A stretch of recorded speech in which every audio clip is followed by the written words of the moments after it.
નમસ્કાર વિદ્યાર્થી મિત્રો, આજના આઈટીઆઈ ઈ લર્નિંગ પ્રોગ્રામની અંદર આપ સૌનું હાર્દિક સ્વાગત છે. આજે હું યોગેશ બ્રહ્મભટ્ટ તમને સોલર ટેકનિશિયન ટ્રેડ અંતર્ગત બેટરીના ખૂબ જ મહત્ત્વના એવા મુદ્દાઓ જેવા કે risk of battery, ventilation requirements અને requirement of connecting similar batteries વિશે તાલીમસહ માર્ગદર્શન આપીશ.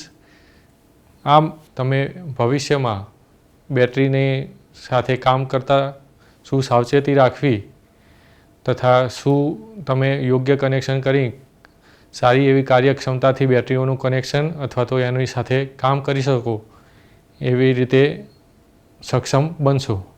તો આપણે આજે શરૂઆત કરીએ આપણા લેક્ચરની. તો આજે આપણે આપણું લેક્ચર શરૂ કરતાં પહેલાં તમે આગળના લેક્ચરમાં કે એવી રીતે બેટરી વિશે માહિતી મેળવી હશે, તો એ થોડુંક આપણે પહેલાં તો રિવિઝન કરી લઈએ કે બેટરી એટલે શું. તો જે ઉપકરણની મદદથી આપણને રાસાયણિક ઉર્જાનું વિદ્યુત ઉર્જાની અંદર રૂપાંતરણ કરી અને વિદ્યુત ઉર્જા એટલે કે કરંટ અથવા તો વોલ્ટેજ જે જરૂરિયાત પ્રમાણે મળે એવા ઉપકરણને બેટરી કહેવામાં આવે છે. બરાબર. બેટરીના અલગ અલગ પ્રકાર છે. એમાં આપણે મુખ્યત્વે એને બે ભાગમાં વહેંચવામાં આવે છે. એક છે પ્રાઇમરી એટલે કે પ્રાથમિક બેટરી અને બીજી છે સેકન્ડરી એટલે કે દ્વિતીયક બેટરી. તો સૌપ્રથમ આપણે જોઈએ તો પ્રાથમિક બેટરી એટલે કે પ્રાઇમરી બેટરી. તો પ્રાઇમરી બેટરી કોને કહેવાય? તો જે બેટરીને આપણે એકવાર યુઝ કર્યા પછી એનો ફરીથી ચાર્જ કરીને ઉપયોગ થઈ શકતો નથી અથવા તો એકવાર ડિસ્ચાર્જ થઈ ગયા પછી જેનો આપણે નિકાલ કરવો પડે છે, ફરીથી વાપરી શકતા નથી, એવી બેટરીને પ્રાઇમરી બેટરી કહેવામાં આવે છે. એના ઉદાહરણમાં જોઈએ તો આલ્કલાઇન બેટરી. આપણે જે ઘરની અંદર ઘડિયાળમાં જે કોમ્પ્યુટરની અંદર બટન સેલ આવે છે એ, પછી આપણે નાના હોય મતલબ ખેતરમાં પપ્પાને મોટી બેટરી તમે જોઈ હશે, એમાં મોટા સેલ જે આવતા હતા એ બધા પ્રાઇમરી સેલ કહેવાય કે જે આપણે એકવાર ડિસ્ચાર્જ થઈ જાય, ઘડિયાળનો સેલ આપણે બંધ પડી જાય તો એને ચાર્જ કરીને ફરીથી વાપરતા નથી. એનો શું કરીએ છીએ? નિકાલ કરી નવી બેટરી લગાવી દઈએ. તો આને આલ્કલાઇન બેટરી એ ક્યાં યુઝ થશે? તો એલઈડી ઘડિયાળ, રિમોટ વગેરેમાં વપરાય છે. બરાબર. પછી બીજું છે zinc carbon battery. Zinc carbon battery એ બી પ્રાઇમરી બેટરીનો એક પ્રકાર છે જેને આપણે ફરીથી યુઝમાં લઈ શકતા નથી. બરાબર. એ જ રીતે આપણે બીજો ટાઈપ જોઈએ તો સેકન્ડરી બેટરી એટલે કે દ્વિતીયક બેટરી. તો દ્વિતીયક બેટરી કોને કહેવાય? તો જે બેટરી આપણે એકવાર યુઝ કર્યા પછી અથવા તો ડિસ્ચાર્જ થઈ જાય બેટરી, તો એને ફરીથી ચાર્જ કરીને એનો લાંબા સમય સુધી ઉપયોગ કરી શકીએ એવી બેટરીને આપણે દ્વિતીયક બેટરી એટલે કે સેકન્ડરી બેટરી કહીએ છીએ. સેકન્ડરી બેટરીની અંદર કઈ બેટરી આવશે? તો કે lithium ion battery. Lithium ion battery એટલે આપણે મોબાઈલ બધા યુઝ કરીએ છીએ. બરાબર. તો મોબાઈલની બેટરીમાં આપણે શું કરીએ છીએ? તો પહેલાં ચાર્જ કરીશું, 100% ચાર્જિંગ થઈ જાય પછી એને યુઝ કરતાં બેટરી ડાઉન થશે. પછી ડાઉન થઈ ગયા પછી 20%, 15% થઈ ગયા પછી શું કરીએ છીએ? આપણે એને ચાર્જર વડે ચાર્જ કરીએ છીએ. પછી પાછો એનો ફરીથી યુઝ કરી શકીએ છીએ. એને એકવાર ડિસ્ચાર્જ થઈ ગયા પછી નાખી દેતા નથી. એટલે એ મોબાઈલમાં જે યુઝ થાય એ કઈ છે? Lithium ion battery. એ શેમાં યુઝ થાય? સ્માર્ટફોન અથવા તો લેપટોપમાં, એમાં. બરાબર. પછી બીજું એક સેકન્ડરી બેટરીનો પ્રકાર છે લીડ એસિડ બેટરી. તો લીડ એસિડ બેટરી એ તમે બધાએ જોઈ હશે કે શેમાં યુઝ થાય? તો કે આપણે 2 વ્હીલર ઘરમાં મતલબ યુઝ કરતા હોય, બાઇક, એક્ટિવાની અંદર તમે જો બેટરી જોઈ હોય તો એ કઈ છે? Lead acid battery. બરાબર. કાર, ઇન્વર્ટર વગેરેમાં યુઝ થાય. લીડ એસિડ બેટરી એ એક એવો પ્રકાર છે કે જે બહોળા પ્રમાણમાં યુઝ થાય છે. આ બેટરીનો યુઝ બીજે ક્યાં થાય? તો તમે સબસ્ટેશનની અંદર વિઝિટ લીધી હોય કોઈ જીઈબીના, તો એની અંદર સ્પેશિયલ એક બેટરી રૂમ બનાવેલો હોય છે. એ શેના માટે હોય? તો કે ઇમરજન્સી લાઇટિંગ પૂરું પાડવા માટે. જો કોઈ આઉટેજ આવી જાય કે એવું કંઈ થાય તો એ બેટરી રૂમના મદદથી, બેટરીનો વોલ્ટેજની મદદથી એને એસીમાં કન્વર્ટ કરી અથવા તો કંટ્રોલિંગ માટે એ આખા બેટરીથી સપ્લાય પૂરો પાડવામાં આવે છે, બરાબર. તો એની અંદર જે યુઝ થાય એ બેટરી કઈ છે? Lead acid battery. પછી બીજું આપણે સોલર જે વાત કરીએ છીએ તો સોલરની અંદર ઘરમાં ઇન્વર્ટર લગાવવામાં આવે છે, જેથી સૂર્ય ઉર્જા જે આપણે કન્વર્ટ કરીને એનું વિદ્યુત ઉર્જામાં રૂપાંતર કરી અને ઘરની અંદર કનેક્શનમાં આપણે યુઝ કરી શકીએ છીએ દિવસ દરમિયાન, બરાબર. પણ રાત્રે આપણે સોલર ઉર્જા મેળવી શકતા નથી. તો આપણે ઘણી જગ્યાએ ઘણા લોકોના ઘરમાં તમે જોયું હશે કે એમાં ઇન્વર્ટર તો બધામાં જોઈએ જ, કારણ કે સોલર ઉર્જાથી આપણને જે વીજ પ્રવાહ મળશે અથવા તો વોલ્ટેજ મળશે એ કેવા મળશે? DC voltage. સોલર પ્લેટની યુઝ થાય ત્યાં આગળ ઇન્વર્ટર તો લગાવેલું હોય જ, પરંતુ ઘણા ઘરમાં બેટરી સાથે બી એનું કનેક્શન હશે. તો એ શેના માટે? તો એ જે બેટરી હશે શું છે? Lead acid battery. એનાથી શું ફાયદો થશે? તો દિવસ દરમિયાન જ્યારે સોલર ઉર્જામાંથી વિદ્યુત ઉર્જામાં રૂપાંતર થાય એ વિદ્યુત ઉર્જા આપણે ઘરમાં તો યુઝ કરીશું જ, પરંતુ સાથે સાથે એ જે બેટરી હશે એ ચાર્જ થશે. ચાર્જ થઈને જ્યારે રાત્રિ દરમિયાન સોલર લાઇટ આપણને મળતી નથી, સૂર્યપ્રકાશ મળતો નથી, તો રાત્રે શું થશે? એ જે ચાર્જ થયેલી લીડ એસિડ બેટરીનો પ્રવાહ છે એ આપણને ઇન્વર્ટર થ્રુ કન્વર્ટ કરીને એસીની અંદર રાત્રે બી આપણે એનો ઉપયોગ કરી શકીએ, બરાબર. એટલે લીડ એસિડ બેટરી એ બહોળા પ્રમાણમાં ઉપયોગમાં લેવાતી બેટરી છે. બીજો એક પ્રકાર છે દ્વિતીયક બેટરી, એટલે નિકલ કેડમિયમ બેટરી. આ પણ એક રિચાર્જેબલ એટલે કે સેકન્ડરી બેટરી છે, બરાબર. આ આકૃતિમાં તમે સ્પષ્ટપણે જોઈ શકો છો. તો આની અંદર પ્રાઇમરી અને સેકન્ડરી બંને બેટરીઓ દર્શાવેલી છે. તો આપણે જોઈએ તો લિથિયમ પોલિમર. લિથિયમ પોલિમર એટલે આ સેકન્ડરી બેટરીનો ટાઈપ છે, જે મોબાઈલની અંદર આ ટાઈપની તમે બેટરી જોઈ હશે કે એવા ઉપકરણો કે જેની અંદર આપણે રિચાર્જ કરી શકવાની ફેસિલિટી હોય એની અંદર આ બેટરી યુઝ થતી હોય. પછી આ કોઇન સેલ છે. કોઇન સેલ એટલે આપણે આ કોઇન સેલ મોટા ભાગે ક્યાં યુઝ થાય? તો પીસી, પર્સનલ કોમ્પ્યુટર યુઝ કરતા હોય તો એની અંદર આપણે ચેન્જ કરતા જોયા હશે, તો આ કોઇન સેલ છે, બરાબર. લીડ એસિડ બેટરી, હા હમણાં વાત કરીએ, આ લીડ એસિડ બેટરી એ શું છે? 2 વ્હીલર બાઇક એક્ટિવામાં યુઝ થતી લીડ એસિડ બેટરી છે, બરાબર. એના 2 ટર્મિનલ છે, અંદર એસિડ મતલબ ભરેલો હશે, બરાબર. આ એક લિથિયમ આયન બેટરી છે. એ રીતે નિકલ કેડમિયમ, આ લિથિયમ આયન બેટરી છે બીજી, બરાબર. પછી આ બટન સેલ. બટન સેલ એટલે આપણે કાંડા ઘડિયાળમાં તમે જોઈ હશે યુઝ થાય છે, બરાબર. આ પ્રાઇમરી બેટરીઓ જે છે, આ કોઇન સેલ, બટન સેલ, આ આલ્કલાઇન બેટરી એ આપણે દિવાલ ઘડિયાળમાં જોઈ હોય, રિમોટની અંદર જોઈ હોય. તો આ પ્રાઇમરી બેટરીઓ આપણે એકવાર યુઝ કર્યા પછી એનો નિકાલ કરી દઈએ છીએ. અને આ સેકન્ડરી બેટરીઓ લીડ એસિડ, લિથિયમ પોલિમર, આ બધી સેકન્ડરી બેટરીઓ જે છે એ આપણે એકવાર ડિસ્ચાર્જ થઈ ગયા પછી એને રિચાર્જ કરીને ફરીથી ઉપયોગમાં લઈ શકીએ છીએ, બરાબર. તો આપણે આ બેટરીના બેઝિક વિશે વાત કરી.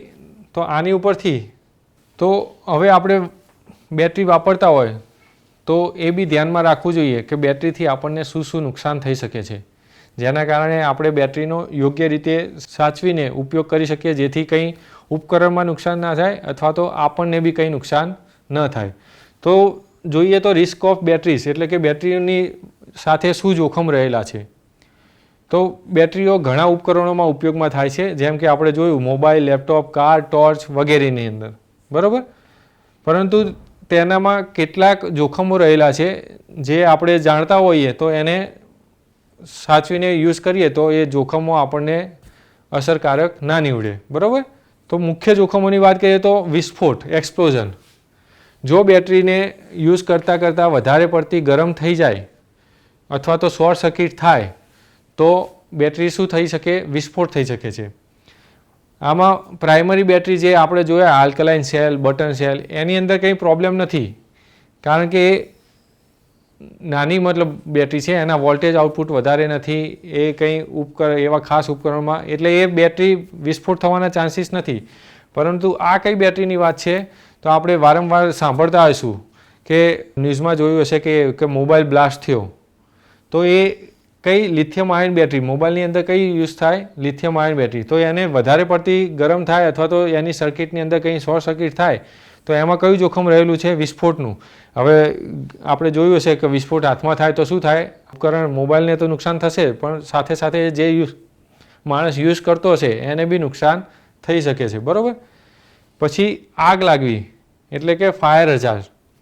આ બી આપણે ઇલેક્ટ્રિક ગાડીઓ અત્યારે હાલ હવે લેટેસ્ટમાં આપણે જોઈએ છીએ કે પેટ્રોલ ડીઝલ કરતાં ઇલેક્ટ્રિક ગાડીઓનું ચલણ વધી રહ્યું છે. તો એ જે ઇલેક્ટ્રિક ગાડીઓ છે એની અંદર બી કઈ બેટરી યુઝ કરવામાં આવે છે? તો લિથિયમ આયન બેટરી, બરાબર. લિથિયમ આયન બેટરી એની કાર્યક્ષમતા વધારે છે, શક્તિશાળી બેટરી છે, એટલે લાંબા સમય સુધી આપણને કામ આપશે. પરંતુ એ જો નુકસાન પામે એટલે વધારે પડતી ઓવરહીટ બી થઈ જાય અને વેન્ટિલેશન પ્રોપર નહીં હોય તો શું થાય? આગ લાગી શકે. એ બી આપણે જોયું છે કે વધારે પડતું ચાર્જ થવાથી એને ડેમેજ થયું, એ બધું થઈ શકે છે, બરાબર. એટલે બેટરીનું એક જોખમ છે. પછી ઝેરી રસાયણ એટલે કે ટોક્સિક કેમિકલ્સ.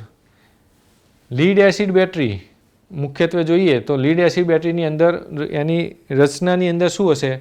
તો કે લીડનો યુઝ થાય એના ધ્રુવ તરીકે, બરાબર. પોઝિટિવ અને નેગેટિવ ટર્મિનલની અંદર લીડનો ઉપયોગ થાય અને એની અંદર રસાયણ તરીકે કયું કેમિકલ યુઝ થાય? તો કે સલ્ફ્યુરિક એસિડ યુઝ થાય, બરાબર. તો જો બેટરીને યોગ્ય રીતે વાપરવામાં ના આવે તો એ જે બેટરી લીક થાય અથવા તો કંઈ બી મતલબ બ્લાસ્ટ થશે કે એવું થશે તો એની અંદર જે રસાયણો રહેલા છે એ આપણે મતલબ આપણા શ્વાસમાં જઈ શકે, ઝેરી ગેસ ઉત્પન્ન થાય, અથવા તો સલ્ફ્યુરિક એસિડને એ બ્લાસ્ટ થવાથી શું થઈ શકે? આપણે આજુબાજુમાં કામ કરતા હોય તો આપણી આંખો અથવા તો ત્વચાને નુકસાન કરી શકે છે. એટલે એક એનું જોખમ છે ઝેરી રસાયણનું, બરાબર. પછી પર્યાવરણ પ્રદૂષણ. પર્યાવરણ પ્રદૂષણ એટલે આપણે પોતે જ જોતા હશું કે આ ઘડિયાળ મતલબ દિવાલ ઘડિયાળની બેટરી અથવા તો રિમોટની બેટરી અથવા તો ગમે તે કોઈન સેલ લો કોમ્પ્યુટરનો કે ગમે તે, તો એ એકવાર ડિસ્ચાર્જ થઈ ગયા પછી શું કરીએ છીએ? તો આપણે એને ગમે ત્યાં નાખી દઈએ છીએ કે એવી આપણે પ્રેક્ટિસ જોઈએ છે. તો એનાથી શું થશે? તો બેટરીની અંદર વપરાતા ધાતુઓ જેવી કે કેડમિયમ, લીડ, મર્ક્યુરી, આ બધી ધાતુઓનો યુઝ થાય. તો એ આપણે ગમે ત્યાં નાખી દઈએ તો એ પર્યાવરણને નુકસાન કરતા છે. એનાથી શું થશે? આ બધી ધાતુઓ અથવા તો અંદર જે એસિડ હોય કે જમીન અથવા તો પાણીની અંદર મિક્સ થશે તો એ જમીન અથવા તો પાણીનું પ્રદૂષણ એટલે કે પર્યાવરણ પ્રદૂષણ કરી શકે છે, બરાબર. પછી વિદ્યુત ઝટકો એટલે કે ઇલેક્ટ્રિક શોર્ટ. હવે આ આપણે નાની બેટરીઓ મતલબ કોઈ બી બેટરી લો આપણે કે દિવાલ ઘડિયાળની વાત કરીએ કે રિમોટ સેલની વાત કરીએ તો એના આઉટપુટ વોલ્ટેજ કેટલા હશે? 1.5 વોલ્ટ. પછી એનાથી મોટી વાત કરીએ તો ગાડીની અથવા ટુ વ્હીલરની અંદર જે બેટરી આપણે યુઝ કરીએ છીએ તો એના વોલ્ટેજ આઉટપુટ કેટલા હોય? તો કે 12 વોલ્ટ, બરાબર. એટલે આ વોલ્ટેજ જે વીજ દબાણ છે એ ખૂબ ઓછું કહેવાય. એટલે એને આપણે બે ટર્મિનલમાં એક સમય જો ટચ થઈ જાય તો એટલો બધો વિદ્યુત ઝટકો કે આવશે નહીં. પરંતુ આ ઇલેક્ટ્રિક શોકનું ક્યાં ધ્યાન રાખવા જેવું છે? તો આપણે જે રીતે જોયું સબસ્ટેશનની અંદર ઇમરજન્સી લાઇટની અંદર આ બેટરી બેકઅપ આખો રૂમ બનાવેલો હોય છે, બરાબર. તો એમાં શું હોય? તો એમાં આઉટપુટ વોલ્ટેજની આપણે વધારે જરૂર હોય, 240 વોલ્ટેજ કે. તો બધી વધારે પડતી એક કરતાં વધારે બેટરીઓને સિરીઝમાં અથવા તો પેરેલલમાં જે પ્રમાણે રિક્વાયરમેન્ટ હોય એ પ્રમાણે કનેક્ટ કરીને વધારે આઉટપુટ વોલ્ટેજ નીકાળવા માટે બનાવેલું હોય છે આખી રચના, બરાબર. તો જ્યારે એવી રીતે વધારે વોલ્ટેજ માટેનું આપણે કનેક્શન કરેલું હોય તો આપણને ખબર ના હોય એના જોખમ વિશે, તો એના બે ટર્મિનલ લાસ્ટવાળા બે ટર્મિનલમાં અડી જાઓ તો ત્યાં આગળ કેટલા વોલ્ટેજ હોય? 240 વોલ્ટ. તો ત્યાં આગળ જો તમારા બે હાથ વડે કે તમે કોઈ કામ કરતા હોય એવા ઉપકરણ વડે ત્યાં આગળ ટચ કરી જશો તો શું થાય? તમને ઇલેક્ટ્રિક શોક લાગી શકે, તમારા મતલબ નુકસાન થઈ શકે, બરાબર. એટલે એ ત્યાં આગળની વાત છે કે મોટી જગ્યાએ જ્યાં આગળ એક કરતાં વધારે બેટરીઓનું કનેક્શન કરેલું હોય ત્યાં આગળ આપણને ખબર હોવી જોઈએ કે અહીંયા આગળ આ રીતે કનેક્શન છે, આપણે અડવું જોઈએ નહીં. એટલે એ ઇલેક્ટ્રિક શોકનું એક જોખમ રહેલું છે, બરાબર. પછી બેટરી ફૂલવાની સમસ્યા. તો ચાર્જિંગ આપણે સેકન્ડરી બેટરીઓ જોઈ જે ચાર્જ કરીને ફરીથી વાપરી શકીએ પછી પાછી ડિસ્ચાર્જ થાય. તો આ જે ચાર્જ ડિસ્ચાર્જની સાયકલ છે એની અંદર ઘણીવાર બેટરીઓની અંદરની ખામીના કારણે અથવા તો એની કેમિકલ રિએક્શન કોઈ મતલબ થવા એની બનાવટમાં કંઈ ડિફેક્ટના કારણે શું થાય? ચાર્જિંગ અથવા તો ડિસ્ચાર્જ દરમિયાન ફૂલી જાય છે બેટરી, બરાબર. આપણે જોયું હોય તો મોબાઈલની અંદર પહેલાં અત્યારે હાલ તો હવે પેટી પેક મોબાઈલ આવે છે પાછળથી, મતલબ બેટરી આપણે જોઈ શકતા નથી, પણ પહેલાં આવતા હતા તો એની અંદર મોબાઈલની બેટરી બી ફૂલવાની સમસ્યા રહેતી હતી. તો એ શેના કારણે? તો કે એની ઇન્ટરનલ બનાવટના કે એના કારણે. હવે ફૂલી જાય બેટરી તો શું થાય? તો ધારો કે મોબાઈલની જ વાત કરીએ તો મોબાઈલમાં જો બેટરી ફૂલી જાય તો એને જે બેટરી માટેનું જે સ્પેસ હશે એ ફિક્સ હોય, તો વધારે જગ્યાની જરૂર પડશે. જો બેટરી ફૂલી જાય તો શું થાય? વધારે જગ્યાની જરૂર પડે, પણ જગ્યા તો હોય નહીં. એટલે એ જે ઉપકરણની અંદર આપણે એનો યુઝ કરીએ છીએ એને નુકસાન કરી શકે છે. એટલે એ બી એક જોખમ રહેલું છે. બરાબર. પછી આ બધા જોખમો, આપણે બેટરીના જે જોખમો જોયા, તો આ જોખમોને અટકાવી શકાય અથવા તો એના માટે આપણે શું કરી શકીએ કે જેથી એ થાય નહીં, જોખમ આપણને હાનિ ના થાય, કોઈ ઉપકરણને હાનિ ના થાય. તો એના માટે આપણને વેન્ટિલેશન રિક્વાયરમેન્ટ એટલે કે હવાની વ્યવસ્થા આપણે બેટરી માટે પ્રોપર એવી રીતે કરવી જોઈએ કે જેથી કરીને બેટરીનો આપણે સરખી રીતે યુઝમાં લઈ શકીએ, એની કાર્યક્ષમતા પ્રમાણે કામ લઈ શકીએ અને કંઈ નુકસાન ન થાય. તો આપણો બીજો મુદ્દો છે એ વેન્ટિલેશન રિક્વાયરમેન્ટ એટલે કે હવાની વ્યવસ્થા. તો પહેલાં તો વેન્ટિલેશનની જરૂર શા માટે પડી? તો બેટરીઓમાં ખાસ કરીને લીડ એસિડ બેટરી કે જે આવી રીતે આપણે ઇમરજન્સી લાઇટિંગમાં અથવા તો યુપીએસ એટલે અનઇન્ટરપ્ટેડ પાવર સપ્લાય, એટલે કે જે જગ્યાએ આપણે ઇમરજન્સીમાં લાઇટની જરૂર હોય કે જે તાત્કાલિક બંધ ના થવું જોઈએ, બરાબર, એ જગ્યાએ યુપીએસ લગાવેલા હોય, આખા યુપીએસ રૂમ હોય. તો આ બધાની અંદર જે લીડ એસિડ બેટરી યુઝ થાય છે તો એની અંદર એ યુઝ કરવાની સાથે સાથે એમાં H2SO4 એટલે કે સલ્ફ્યુરિક એસિડ રહેલો હોય, એ રાસાયણિક પ્રક્રિયા થવાથી આપણને વિદ્યુત મળે છે. તો એની પ્રક્રિયાથી એમાં હાઇડ્રોજન અને ઓક્સિજન ગેસ ઉત્પન્ન થાય છે. બરાબર. હવે જે આ હાઇડ્રોજન ગેસ ઉત્પન્ન થશે તો હાઇડ્રોજન ગેસ એ એક વિસ્ફોટક ગેસની કેટેગરીમાં આવે છે. બરાબર. એ જો હવાની અંદર 4% કરતાં એનું પ્રમાણ વધી જશે તો એને કંઈ બી સ્પાર્ક થશે કે કંઈ બી એના સંપર્કમાં આગ આવશે તો એ આખો બ્લાસ્ટ થઈ શકે એવો ગુણધર્મ એવો છે હાઇડ્રોજન ગેસ. બરાબર. વિસ્ફોટક વાયુમાં આવે છે. તો એ જે ગેસ જે જમા થશે એ હવા કરતાં હળવો છે. હાઇડ્રોજન ગેસ એ હવા કરતાં હળવો છે. એટલે જે બેટરીને યુઝમાં હાઇડ્રોજન ગેસ ઉત્પન્ન થશે એ ધારો કે બેટરી રૂમ કે ગમે ત્યાં હોય તો એ હાઇડ્રોજન ગેસ રૂમની છત બાજુ એકઠો થશે, નીચે હવા પ્રોપર હશે. બરાબર. એટલે જો આ હાઇડ્રોજન ગેસને પ્રોપર બહાર કાઢવાની વ્યવસ્થા નહીં હોય તો એ વિસ્ફોટક બની શકે છે. બરાબર. એટલે આપણે વેન્ટિલેશનની જરૂરિયાત છે. પછી બીજું કે પ્રોપર વેન્ટિલેશન હોય તો આપણે હમણાં વાત કરી કે બેટરી ચાર્જ ડિસ્ચાર્જ થાય કે એવું કંઈ થાય તો એની અંદર બેટરી ગરમ થતી હોય છે, એની કાર્યક્ષમતા ઘટી જાય અથવા તો બ્લાસ્ટ થવાની શક્યતા રહેલી છે. તો એ બધું ન થાય એના માટે વેન્ટિલેશન પ્રોપર હોવું જરૂરી છે. વેન્ટિલેશન એટલે કે હવાની અવરજવર જો બેટરીની આસપાસમાં મસ્ત કરેલી હોય, આપણે ઠંડી હવા બેટરીને અડી શકે, એનું ટેમ્પરેચર ના વધે, તો તાપમાન નિયંત્રણમાં રાખવાથી એની કાર્યક્ષમતામાં બી વધારો થશે, પછી એના બ્લાસ્ટ થવાના ચાન્સીસ ઓછા થઈ જશે અને એનું આયુષ્ય બી વધી શકે છે. બરાબર. એટલે પ્રોપર વેન્ટિલેશનની તાપમાન નિયંત્રણ માટે બી જરૂરી છે. પછી સુરક્ષા, સેફ્ટીની અંદર હમણાં વાત કરી એવી રીતે કે બેટરી યુઝમાં હોય તો હાઇડ્રોજન ગેસ જે વાત કરીને કે છતની ઉપર જમા થાય છે, હાઇડ્રોજન ગેસ વિસ્ફોટક ન બને એના માટે શું કે એ બહાર નીકળી જવો જોઈએ, જેમ જનરેટ થાય એમ નવી ફ્રેશ હવા અંદર આવી જોઈએ, તો જેથી કરીને વાયુ એકઠો ના થાય અને અકસ્માતની ઘટનાઓ ટાળી શકાય. એના માટે પ્રોપર વેન્ટિલેશન જરૂરી છે. પછી આયુષ્ય વધારવું કઈ રીતે? તો બેટરી જેટલી ઓછા તાપમાનમાં એટલે કે રૂમ ટેમ્પરેચરની અંદર યુઝ થશે, એનું ટેમ્પરેચર વધશે નહીં અમુક લિમિટ કરતાં, એટલી એની કાર્યક્ષમતા વધશે. મતલબ એનું ઓવરહીટ નહીં થાય તો આયુષ્ય લાંબુ થશે, એને લાંબા સમય સુધી આપણે ઉપયોગમાં લઈ શકીશું. એટલે આ બધા એના વેન્ટિલેશન જરૂરિયાતો અથવા તો વેન્ટિલેશનથી શું આપણને ફાયદા થઈ શકે એ આપણે મુદ્દાઓ જોયા. પછી વેન્ટિલેશન માટે આપણે જ્યારે રૂમનું કે ગમે તે બેટરીનું વેન્ટિલેશન કરતા હોય તો ખાસ કયા મુદ્દાઓ ધ્યાનમાં રાખવા જોઈએ?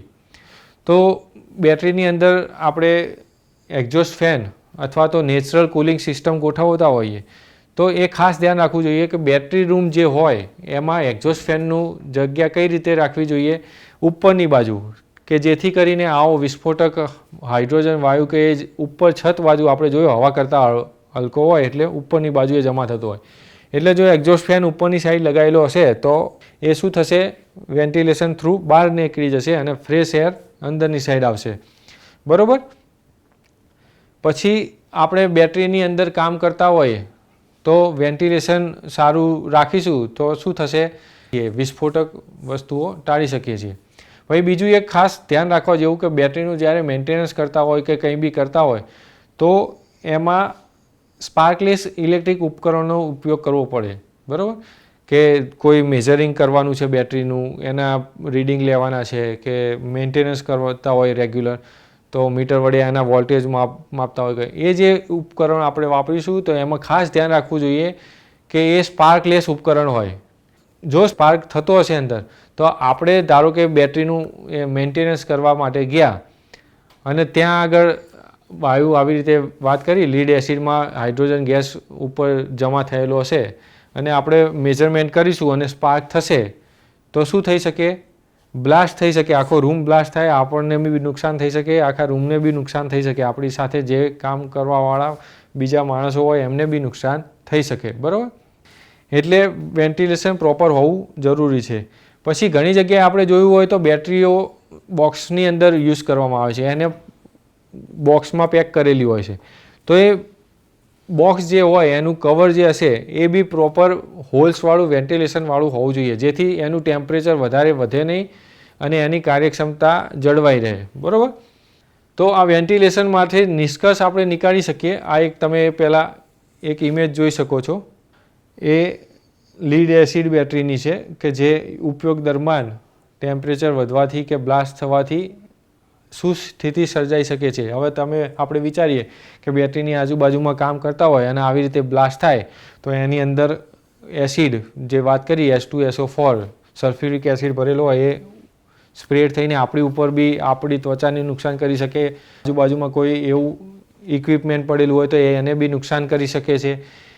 એટલે એ બધું ધ્યાનમાં રાખવા જેવું છે. તો વેન્ટિલેશનનો નિષ્કર્ષ જોઈએ તો બેટરી માટે યોગ્ય વેન્ટિલેશન અત્યંત જરૂરી છે. એનાથી આપણે આપણી પોતાની અથવા તો આજુબાજુના ઉપકરણોની સુરક્ષા વધારી શકીએ, કાર્યક્ષમતા વધારી શકીએ અને આયુષ્યમાં વધારો થઈ શકે છે. આપણો ત્રીજો મુદ્દોની વાત કરીએ તો requirement of connecting only similar batteries, એટલે કે સમાન પ્રકારની જ બેટરીઓને એકબીજા સાથે કનેક્ટ શા માટે કરવી જોઈએ અથવા તો એની જરૂરિયાત શું છે એના વિશે વાત કરીએ. તો એ પહેલાં આપણે થોડુંક રિવિઝન કરી લઈએ. તમે આગળના લેક્ચરમાં જોયું હશે એ રીતે બેટરીઓને એક કરતાં વધારે બેટરીને એકબીજા સાથે કઈ રીતે કનેક્ટ કરવામાં આવે છે અથવા તો એની જરૂરિયાત શું છે તો એ રિવાઇઝ કરીએ તો એની અંદર જોઈ શકીએ છીએ આપણે બેટરીઓ એક કરતાં વધારે બેટરીઓને એકબીજા સાથે જોડવાની જરૂરિયાત શું પડે. આ ધારો કે બેટરી છે. બરાબર.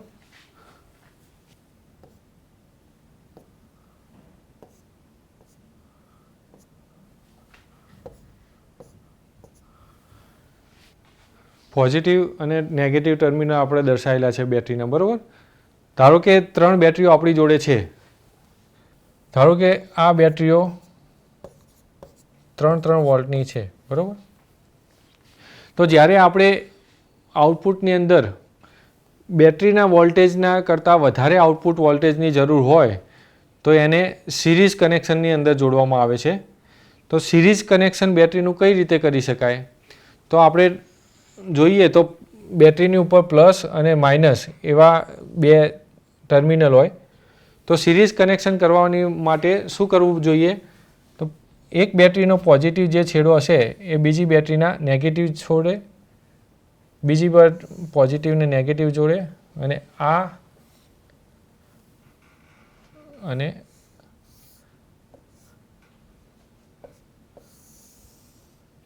બરાબર. આ 3 બેટરીને આપણે સિરીઝ એ રેલગાડીના ડબ્બાની જેમ કે પહેલી બેટરીનો પોઝિટિવ છેડો બીજી બેટરીના નેગેટિવ જોડે, બીજી બેટરીનો પોઝિટિવ છેડો ત્રીજી બેટરીના નેગેટિવ જોડે અને એનો પોઝિટિવ છેડો આ બે ટર્મિનલ વચ્ચે. જે આ સિરીઝ કનેક્શન આપણે કરીએ તો એની અંદર આઉટપુટ વોલ્ટેજ કેટલા મળશે આપણને? તો કે સિરીઝની અંદર વોલ્ટેજનો સરવાળો થાય એટલે ત્રણે ત્રણના વોલ્ટેજનો સરવાળો થઈ જશે. એટલે અહીંયા આગળ આપણે મેઝર કરીએ આ બે ટર્મિનલ વચ્ચે તો આપણને વોલ્ટેજ કેટલા મળશે? 3 + 3 + 3 બરાબર 9 વોલ્ટ. એટલે અહીંયા આગળ આપણને કેટલા વોલ્ટ મળશે? 9 વોલ્ટ. બરાબર. એટલે સિરીઝમાં બેટરી ક્યારે જોડવામાં આવે? કે જ્યારે આપણી જોડે જે બેટરી હોય એના કરતાં વધારે વોલ્ટેજની જરૂર હોય તો સમાન પ્રકારની એક કરતાં વધારે બેટરીઓ આવી રીતે સિરીઝમાં કનેક્ટ કરીને આપણે આઉટપુટની અંદર જેટલા વોલ્ટેજ જોઈતા હોય એ પ્રમાણે મેળવી શકીએ છીએ. બરાબર. આ થઈ ગઈ વાત આપણે સિરીઝ કનેક્શનની.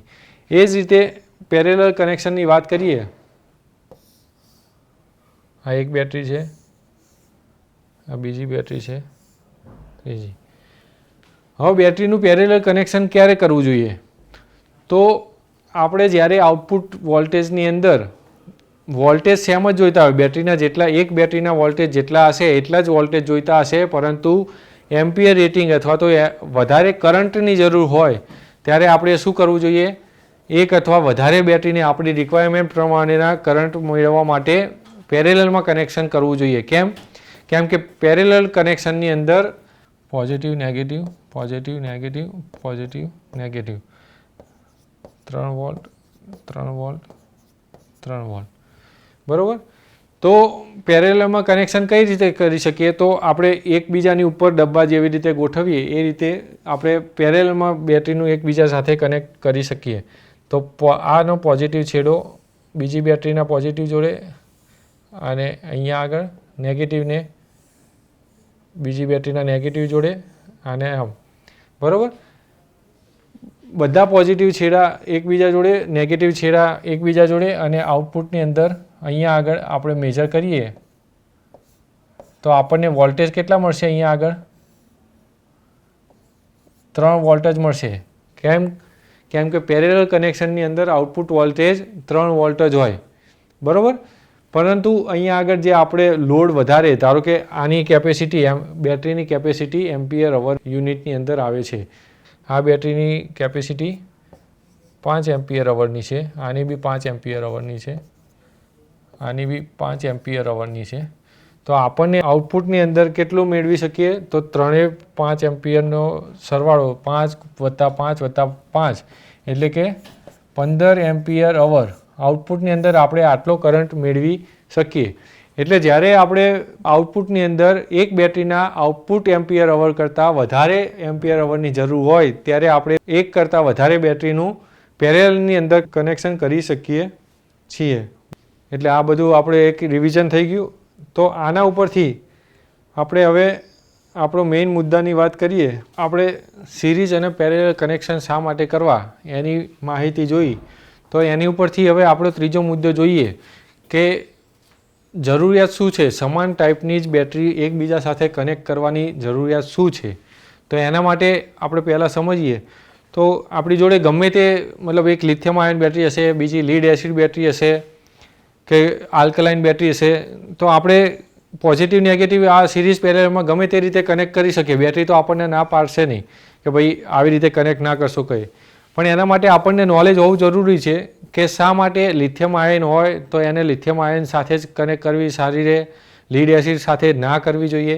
ધારો કે બધી બેટરી જે આપણે કનેક્ટ કરી રહ્યા છીએ સિરીઝ કે પેરેલલમાં એ શા માટે એક સમાન વોલ્ટેજની હોવી જોઈએ કે ના હોવી જોઈએ, એનું એમ્પિયર રેટિંગ સમાન હોવું જોઈએ કે નહીં, એના વિશે વાત કરીએ. તો આ એક તમને આકૃતિ દેખાય છે, એની અંદર જોઈએ તો બે બેટરી છે કે એક બેટરી છે 12 વોલ્ટ, બીજી છે 6 વોલ્ટની. બરાબર. આની કેપેસિટી આપણે જોઈએ તો ધારો કે 10 એમ્પિયર અવર, આની છે 5 એમ્પિયર અવર. બરાબર.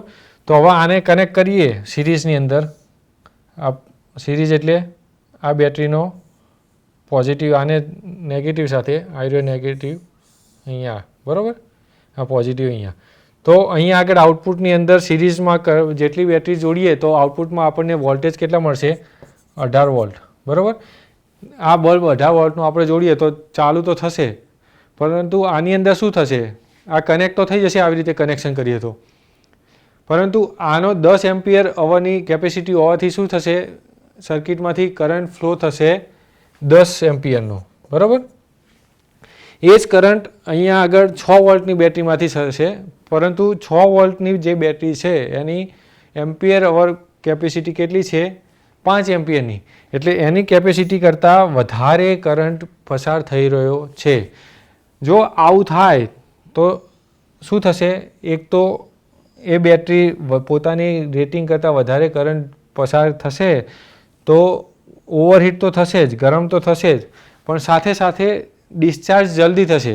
આ બેટરી નોર્મલ જે ડિસ્ચાર્જ થતી હોય એ રીતે થશે અને આ વધારે પડતી ડિસ્ચાર્જ થઈ જશે.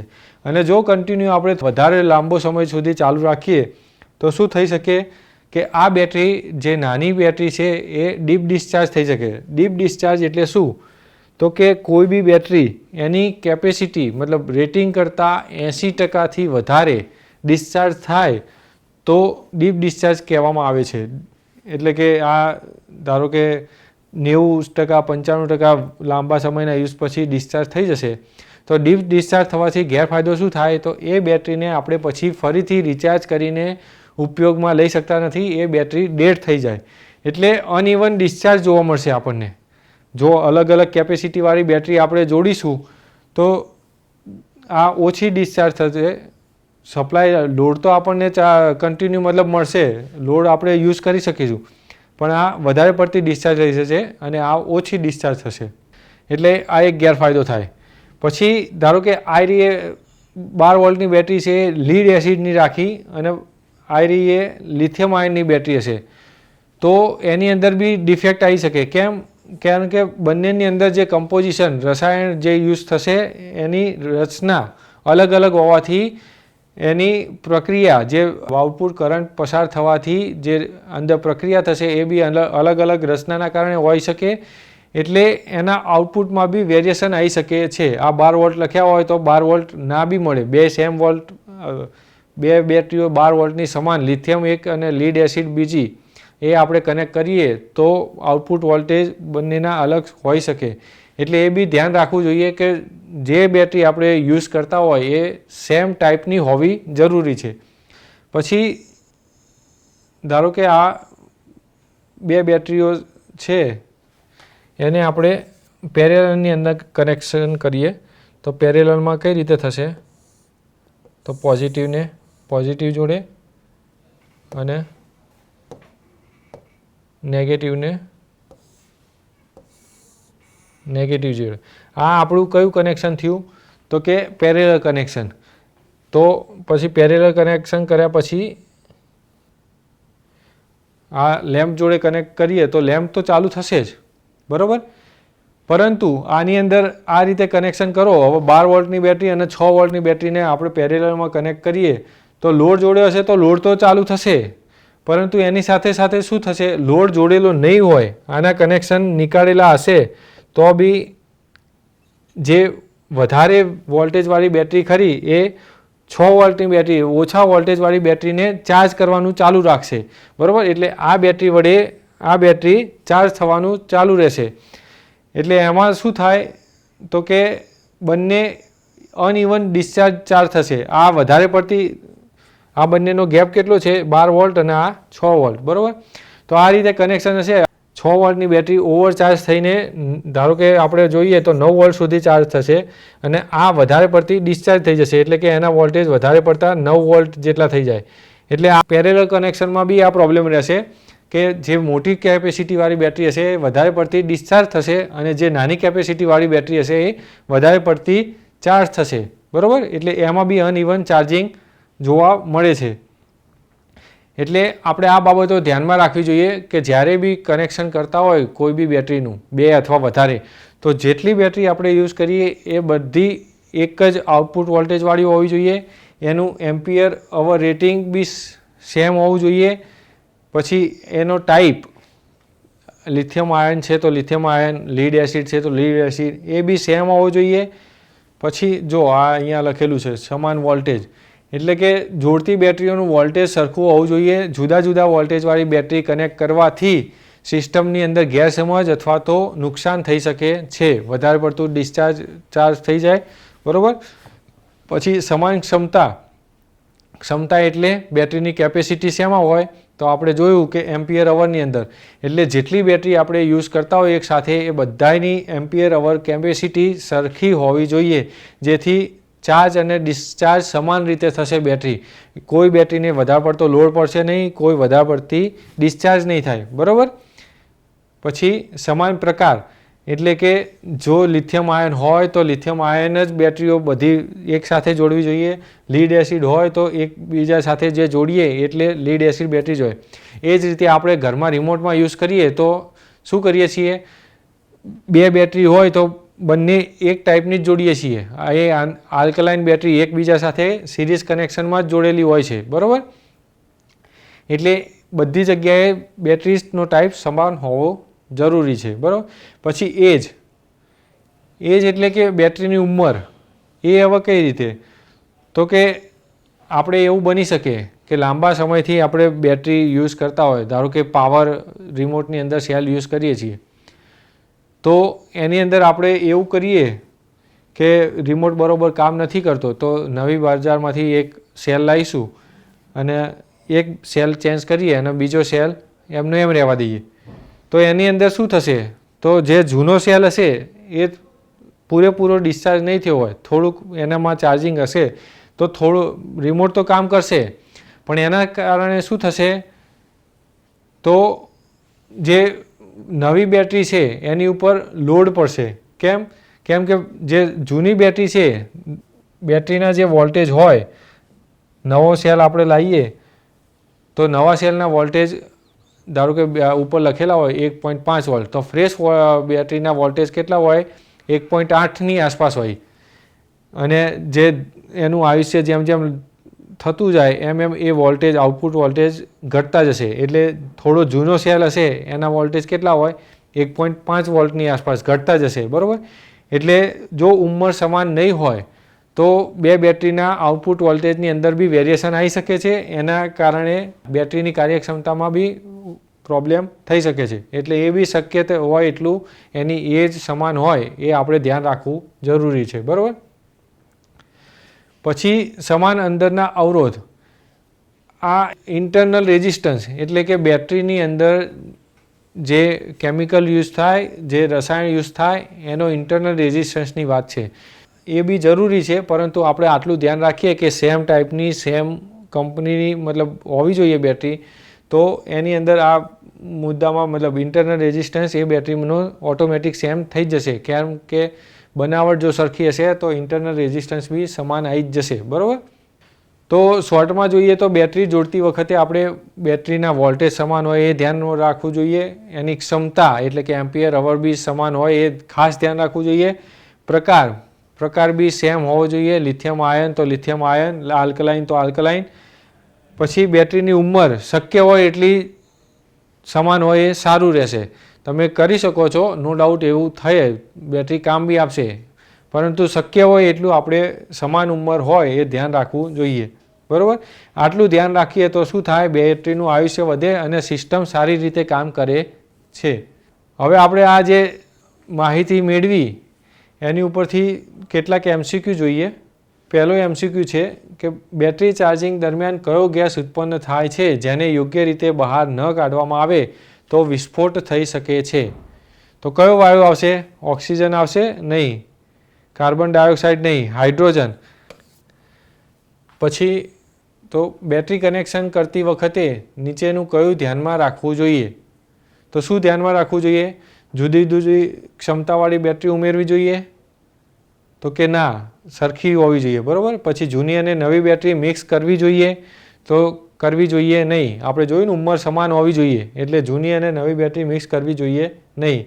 પછી સમાન પ્રકારની અને સમાન ક્ષમતા ધરાવતી બેટરી વાપરવી જોઈએ તો કે હા, આપણે બે અથવા વધારે બેટરી કનેક્શન કરતા હોય તો સમાન પ્રકાર અને સમાન ક્ષમતાવાળી બેટરી વાપરવી જોઈએ, બરાબર. એટલે આની અંદર શું જવાબ આવશે, સમાન પ્રકારની અને સમાન ક્ષમતા ધરાવતી બેટરી વાપરવી જોઈએ. તો બેટરી રૂમમાં ધૂમ્રપાન શા માટે ન કરવું જોઈએ, કેમ, કેમ કે તે અસ્વચ્છ છે. તો આ 4 ઓપ્શન આપેલા છે કેમ કે તે તદ્દન શરમજનક છે, કેમ કે હાઇડ્રોજન ગેસ સળગી શકે છે, કેમ કે ધૂમ્રપાન નિયમો વિરુદ્ધ છે. તો 4 ઓપ્શન તો સાચા જ છે, પરંતુ આપણા ટોપિક રિલેટેડ આપણે જવાબ આપવાનો થાય કેમ કે હાઇડ્રોજન ગેસ સળગી શકે છે. રિચાર્જેબલ બેટરીનું ઉદાહરણ કયું છે? રિચાર્જેબલ એટલે ફરીથી ઉપયોગમાં લઈ શકાય એવી સેકન્ડરી બેટરી કઈ છે? તો AA alkaline battery, lithium ion battery, zinc carbon battery કે પ્રાથમિક સેલ. પ્રાથમિક સેલ એટલે આપણે એ ફરીથી ઉપયોગમાં લઈ શકતા નથી એ જોયું, બરાબર. ઝિંક કાર્બન બેટરી એ બી પ્રાથમિક સેલનું એક ઉદાહરણ છે. Lithium ion battery, lithium ion બેટરીને આપણે ઉપયોગમાં ફરીથી રિચાર્જ કરીને લઈ શકીએ છીએ. એટલે રિચાર્જેબલ બેટરી કઈ છે? લિથિયમ આયન, બરાબર. એટલે આની અંદર જવાબ કયો આવશે? લિથિયમ આયન બેટરી, બરાબર. હવે આની અંદર જોઈએ તો પહેલો ઓપ્શનમાં શું લખેલું છે? AA alkaline battery. હવે આલ્કલાઇન બેટરી એ આપણે જોયું કે પ્રાથમિક સેલ કહેવાય, પરંતુ AA એટલે શું? તો AA એ આલ્કલાઇન બેટરીનું સાઇઝ પ્રમાણેનું નિર્દેશન છે, બરાબર. આલ્કલાઇન બેટરી એટલે આપણે જે રિમોટ ઘડિયાળની અંદર યુઝ થાય ને, તો રિમોટની બેટરી આપણે લેવા જઈએ તો એની અંદર તમારે એની ઉપર જે લખેલું હોય ને એમાં સ્પેસિફિક જોવાનું. તો એમાં લખેલું હશે AA, બરાબર. એટલે એ એની સાઇઝ દર્શાવે. આપણે જોયું હશે કે રિમોટની અંદર કેટલાક રિમોટની અંદર મીડિયમ સાઇઝના રિમોટ આવે, મતલબ થોડીક જાડાઈ એની વધારે છે. પછી ડીશ ટીવી કે એના રિમોટ હશે તો રિમોટ પતલા હોય તો એની અંદર સેલ બી જે યુઝ થાય આલ્કલાઇન બેટરી, પરંતુ એની સાઇઝ થોડી નાની હશે. એટલે આ સાઇઝ દર્શાવે છે, બરાબર. એ કેટલા ટાઈપ આવે? તો કે AA ટાઈપ આવે, પછી AAA ટાઈપે આવે, બરાબર, અને 4A ટાઈપે આવે, બરાબર. AA એટલે નોર્મલ જે મીડિયમ સાઇઝ આવે એ નોર્મલ આપણે ઘડિયાળની અંદર યુઝ કરીએ. AAA એટલે એનાથી નાનો થોડોક ડીશ ટીવીના કે એવા રિમોટમાં યુઝ કરીએ. 4A એટલે સૌથી પતલો સેલ આવે જે આપણે રેગ્યુલર યુઝમાં ના હોય, પરંતુ અમુક ઇન્ડસ્ટ્રીયલ ઇક્વિપમેન્ટ જે ઇલેક્ટ્રોનિક્સ ઇક્વિપમેન્ટ હોય એની અંદર 4 times A વાળો આલ્કલાઇન સેલ યુઝ થતો હોય છે. પછી આપણે મોટા આલ્કલાઇન સેલ બી જોયા છે. ધારો કે આપણે ગેસ ગીઝર કે યુઝ કરતા હોય તો એની અંદર જે બેટરી આલ્કલાઇન બેટરી જ યુઝ થાય, પરંતુ મોટા આવે જે આપણે હમણાં વાત કરી કે ખેતરોમાં ને પહેલાં જૂના જમાનામાં સ્ટીલની આખી ટોર્ચ આવતી હતી લાંબી, એની પાછળ તમે સેલ જોયા છે મોટા. તો એ કઈ ટાઈપના કહેવાય? તો કે D ટાઈપ, બરાબર. કહેવાય આલ્કલાઇન સેલ જ પણ એની સાઇઝ D પ્રમાણે હોય, બરાબર. એટલે આ AA, AAA, D આ બધા આલ્કલાઇન સેલને સાઇઝ પ્રમાણેનું માપ છે. બીજું જોઈએ તો બેટરીનું જીવન કઈ બાબત પર આધારિત છે? તો શેની ઉપર આધાર રાખે? વજન ઉપર નહીં. તાપમાન, ચાર્જ ડિસ્ચાર્જ ચક્ર. હા, તો કે આની અંદર આ ઓપ્શન સાચો હોઈ શકે, બરાબર. એટલે આની અંદર કયો જવાબ આવશે? તાપમાન અને ચાર્જ ડિસ્ચાર્જ સાયકલ એટલે કે ચક્ર ઉપર, બરાબર. પછી બીજો MCQ જોઈએ તો બેટરીનું મુખ્ય કાર્ય શું છે? બેટરી આપણે શેના માટે યુઝ કરીએ છીએ? તો કે વીજળી ઉત્પન્ન કરવી. તો એ ઓપ્શન સાચો આવશે, બરાબર. પાણી શુદ્ધ કરવું, અવાજ ઉત્પન્ન કરવો, ગરમી ઉત્પન્ન કરવી, આ બધા ઓપ્શન આવશે નહીં. તો આમાં સાચો જવાબ કયો આવશે? વીજળી ઉત્પન્ન કરવી, બરાબર. ઇલેક્ટ્રિક વાહનોમાં મુખ્યત્વે કઈ બેટરી વપરાય છે? તો ઇલેક્ટ્રિક ગાડીઓમાં હમણાં આપણે જેમ વાત કરી એમ કઈ બેટરી આવશે? Zinc carbon. આ ઝિંક કાર્બન નહીં આવે, કેમ કે એ પ્રાઇમરી બેટરી છે, બરાબર. લિથિયમ આયન બેટરી આવશે, બરાબર. એટલે આનો સાચો જવાબ થશે લિથિયમ આયન બેટરી, બરાબર. પછી નિકલ, મેગ્નેશિયમ નહીં, લીડ એસિડ, બરાબર. લીડ એસિડ બેટરી વાહનોમાં યુઝ થાય, 2 વ્હીલર 4 વ્હીલરમાં આપણે જેમ જોઈએ એમ. પરંતુ ઇલેક્ટ્રિક કાર જે આવે, ઇલેક્ટ્રિક વાહનો, પેલું ગમે તે કંપનીનું કોઈ ઇલેક્ટ્રિક બાઇક જોઈ લો કે ઇલેક્ટ્રિક ગાડી જોઈ લો, તો એની અંદર કઈ બેટરી? Lithium ion. કેમ કે એની કાર્યક્ષમતા, એની લાઈફ એ બધું સારું હોય છે, એટલે લિથિયમ આયન વપરાય. બાકી જે 2 વ્હીલર એક્ટિવા બાઇકની અંદર જે યુઝ થતી હોય એ કઈ આવશે? લીડ એસિડ બેટરી, બરાબર. તો આપણે આટલા MCQ જોયા. હવે આપણે રિવિઝન જોઈએ છેલ્લા મુદ્દાનું કે શું ધ્યાનમાં રાખવું જોઈએ. 2 અથવા વધારે બેટરીઓ એકબીજા સાથે કનેક્ટ કરતા હોય તો આપણે શું ધ્યાનમાં રાખવું જોઈએ અથવા તો શું બાબત સમાન હોવી જોઈએ, કેટલી સમાન હોવી જોઈએ. અહીંયા આગળ આપણે બાબત લખેલી છે અને સમાન હોવી જોઈએ કે શું એ જોઈ લઈએ. બરાબર. તો કે બેટરીનો પ્રકાર એટલે સેમ ટાઈપ હોવો જરૂરી છે કે નહીં. લિથિયમ આયન તો લિથિયમ આયન હોવી જોઈએ કે બીજી હોય તો ચાલે. તો શું છે, સમાન જ હોવી જોઈએ. એટલે એ જેટલી બેટરીઓ હોય એ બધી એક જ ટાઈપની હોવી જોઈએ. બરાબર. પછી બેટરીના આઉટપુટ વોલ્ટેજ એટલે ધારો કે 12 વોલ્ટ હોય તો એકના 12 વોલ્ટ હોય, બીજાના 6 વોલ્ટ હોય તો ચાલે કે ના ચાલે. તો કે જરૂરી છે જેટલી બેટરી આપણે યુઝ કરતા હોય એ બધાના આઉટપુટ વોલ્ટેજ સમાન હોવા જરૂરી છે. પછી એની એમ્પિયર અવર ક્ષમતા એટલે કે આઉટપુટ કરંટની ક્ષમતા તો એ બી જરૂરી છે. બધાની જેટલી બેટરીઓ આપણે સિરીઝ કે પેરેલલમાં યુઝ કરશો એ બધાની એમ્પિયર અવર ક્ષમતા સમાન હોવી જોઈએ. બરાબર. પછી ઉંમર અને સાયકલ એ આપણે હમણાં વાત કરીએ એમ કે આપણે કનેક્ટ કરી શકીએ છીએ. જો એક જૂની બેટરી કાર્યરત હોય તો એની સાથે નવી બેટરી કનેક્ટ કરી શકીએ છીએ, પરંતુ જ્યાં સુધી શક્ય હોય ત્યાં સુધી બધી એની જે ઉંમર સમાન હોય એટલી આપણે રાખવી જોઈએ. અનઇવન ડિસ્ચાર્જને થશે કેમ કે જૂની બેટરીના વોલ્ટેજ થોડાક ઘટી ગયા હોય. બરાબર. એટલે એ શક્ય હોય એટલું સમાન હોવું જોઈએ, બાકી કનેક્ટ કરો તો ચાલે. અને બીજું છે બ્રાન્ડ અથવા તો મોડેલ. બ્રાન્ડ અથવા તો મોડેલ એટલે કોઈ એક કંપનીની ધારો કે લીડ એસિડ બેટરી હોય, બીજી કંપનીની લીડ એસિડ બેટરી હોય તો કંપની અથવા તો કંપનીનું કોઈ મોડેલ એ સમાન હોવું જોઈએ કે કેમ. તો આપણે એટલો ટ્રાય કરવો જોઈએ કે સલામતી એને આઉટપુટ સારું મળે, કંઈ પ્રોબ્લેમ ના થાય. એના માટે આપણે કાળજી રાખીએ તો સારું કે જેટલું મોડેલ અને બ્રાન્ડ સરખી હશે આપણે આઉટપુટ સારી રીતે મેળવી શકીશું. બાકી અલગ અલગ સેમ ટાઈપની લીડ એસિડની કોઈ એક કંપનીની બેટરી હોય, જો બજારમાં અવેલેબલ ના હોય તો બીજી હોય તો ચાલે, પરંતુ સલામતી માટે આપણે સમાન હોય એ ધ્યાનમાં રાખવું જોઈએ. બરાબર.